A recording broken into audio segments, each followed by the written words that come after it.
pour les peuples et la planète. Mango. D'accord.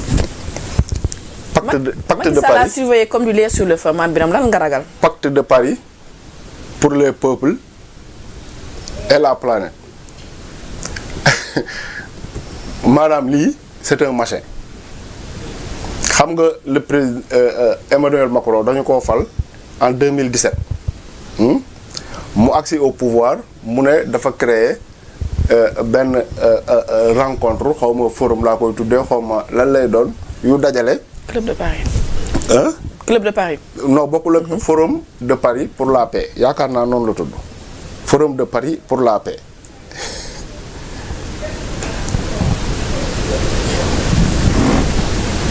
ok ki nga xam ne Mame Diarra Diop ñoom Natoucha Assine. waaw ma bàyyi la ouverture et enracinement Deydi Djinga. waaw Deydi Djinga moom Deydi Djinga nee na depuis le départ de Macky on constate des anomalies et des fautes dans la gestion des deniers publics. Que peut-on attendre des mesures venant des bon xam naa après Mame Birame dina tontu ci quelques questions yi mais Mame Birame fi mu bëggoon gën a revenir mooy pourquoi nga ne on doit surveiller Macky Sall comme du lait sur le feu lal nga ragal. dama bëgg d'abord ñu wax ci Macky Sall li muy dox. lan lay dox. 4P boobu depuis un certain temps beaucoup Sénégalais yu bëri ñu ngi ma ciy interpellé di naan ma qu'est-ce que ça signifie est-ce que loolu lu am solo la. am na sax tey sama benn xarit bu nekk fële di naan ma est-ce que Sénégalais yi waruñoo dénoncer au niveau de Paris pour que ñu changer Macky Sall bañ ko confier poste bi mu yor nii. ma ne ko poste boobu de c'est taillé à la mesure de Macky Sall. billaay nguur gu kii bu mu ñëwee au pouvoir dox nii de. Emmanuel Macron dafa créer ba lu ma la doon wax sànq. une initiative. billaay mu tuddee ko forum de Paris sur la paix.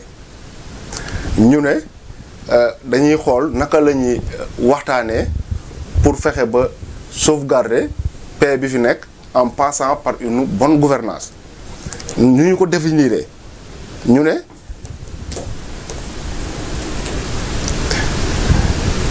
sama téléphone bi tey moom lan moo si nekk. man dañoo nar a am beneen Robert Bourgi bis France Afrique. mais cette fois c'est beaucoup plus modernisé. du beaucoup plus modernisé sax.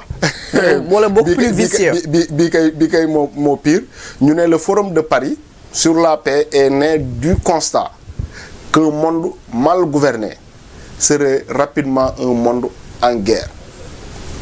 nañu jël expression mal gouverné maanaam monde boo xamante ni ñu ko yoree baaxul déjà ñuy wax ne yow ñu ngi ci monde boo xamante ni am na lu mel ni ONU am beaucoup d'institutions yoo xamante ni ñu ngi lié ak organisation boobu notamment UNICEF notamment PNUD notamment UNESCO maanaam wàll bu nekk rek ñu ne ONU boobu dañuy wut benn bànqaas boo xamante ni dañ ko koy jagleel côté bu nekk nag léegi Emmanuel Macron moom parce que déjà li ngay comprendre mooy boobu sax dinañ ci ñëw plus tard mais pour expliquer tout simplement que France tey jii nii xam na ne mënul la dem sans les pays africains parce que lii nii ñoom suñ koy wax mal gouvernance du yàgg ba l'envoyé spécial bu Emmanuel Macron buy wax ci mal gouvernance dem ca Chine ne leen seen parti communiste bi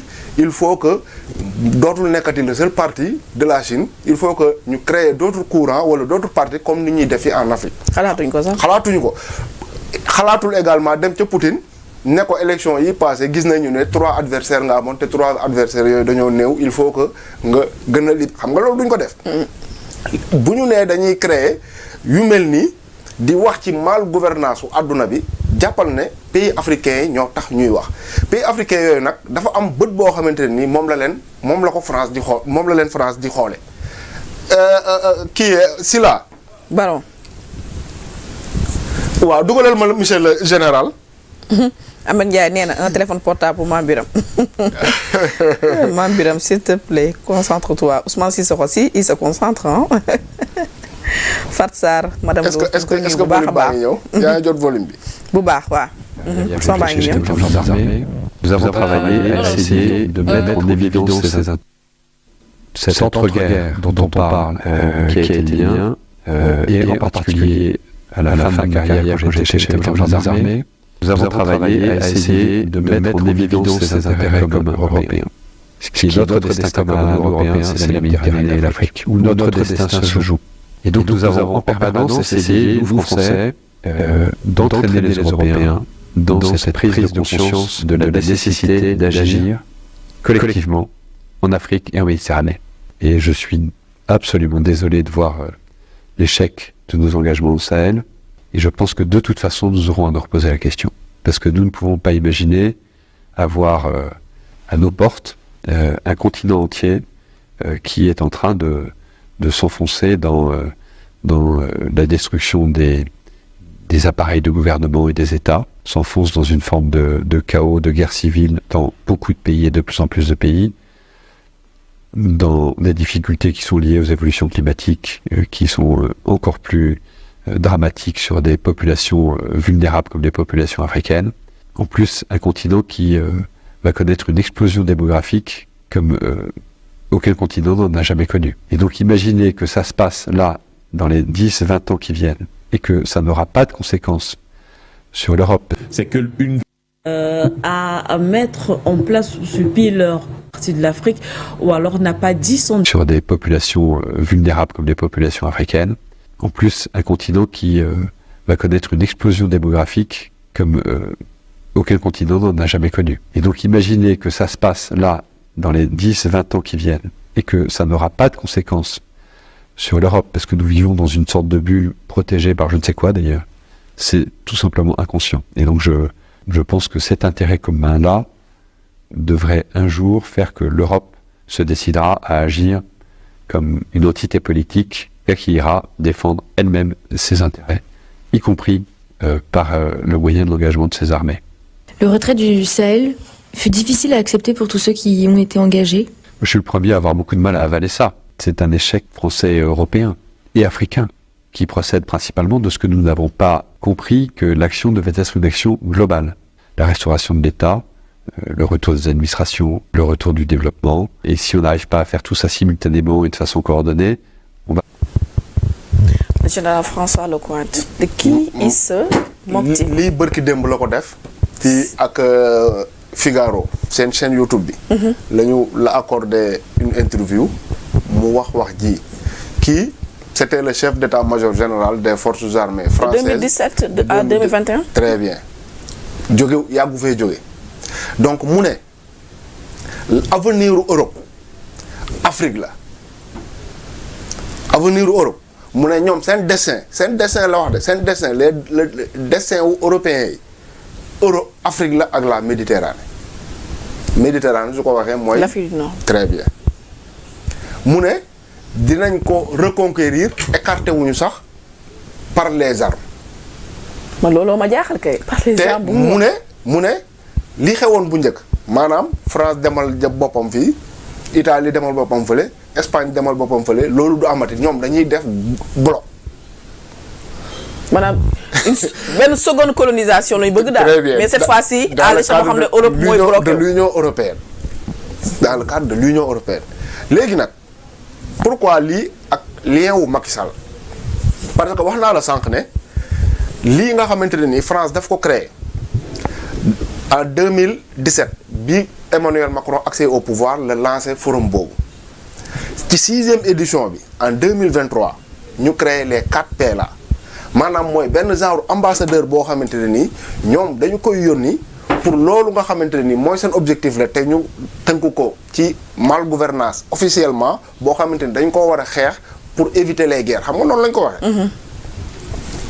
très bien léegi nag rôle bi nga xamante ne nii moom la ci Macky Sall nar a joué te ma jàpp ne européens yi ñoom bu ñu naree ñëw ne tudd naa ay armes mais du nekk comme na mu demee woon au 17e 18e siècle nga xamante ne ni dañuy envoyer dans un premier temps ay explorateurs ñoom ay Vasco de Gama ak nangam sangam ay géographe ay comment dire ay géologue ñu wër un peu partout en Afrique xool zone yi nga xamante ni jàpp nañu ne foofu la richesse yi nekk. mais c'est extraordinaire comment on peut tenir ce genre de propos au 21e siècle. balaa ñoo envoyé ay balaa ñoo envoyé les missionnaires bi missionnaires yi ñëwee ñan ñoo ci topp les armées Macky Sall nag boo mokkutul ci missionnaires yooyu la nar a bokk.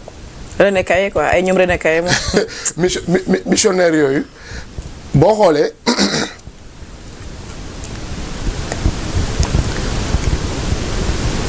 moi je suis bouche bée ci li ma dégg nii ak nu mu ko waxee avec aisance. ñu ne notre objectif est clair 4 pays un monde où la pauvreté a été éliminée et la planète préservée un monde où les pays vulnérables sont mieux armés pour faire face aux crises résultant des changements climatiques et des conflits xam nga dugal lañ la ci climatique soo demee ci ginnaaw tuuti temps François Hollande même Paris en 2015 signé nañ ce qu'ils appellent le pacte de Paris mooy COP boobu ngay dégg. maanaam ñoom ñu ne dañuy def de sorte que comment dire gaz à effet de serre bi nga xamante ni yenn industrie dañ koy dégager ñu xool naka lañ koy wàññi déjà ñoom seen pays dem nañu ba toll à un certain niveau de développement ñun ñi nga xamante ni nous avons tout à construire ñu ne dañuy signé ak ñun ab accord boo xamante ni mooy limiter les comment dire mooy réduire les effets. C'est lu ci paradoxal ci li nga expliqué Mame Birame mooy l'Afrique n'est pas pollueur le plus grand pollueur c'est l'Europe et l'Asie.